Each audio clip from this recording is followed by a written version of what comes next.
Assalamu Walaikum. In this video, how to hide and unhide columns in Google Sheets.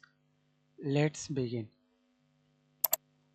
See this column, select, drag your mouse, select multiple and select random, hold control, select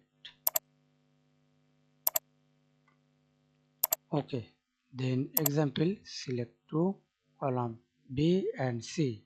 Right click on your mouse, hide column B and C.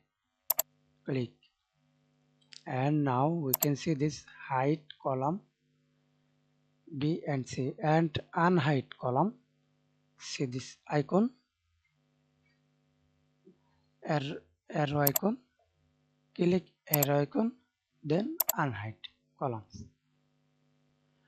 Please like, comment, share and subscribe to my channel. Thanks for watching.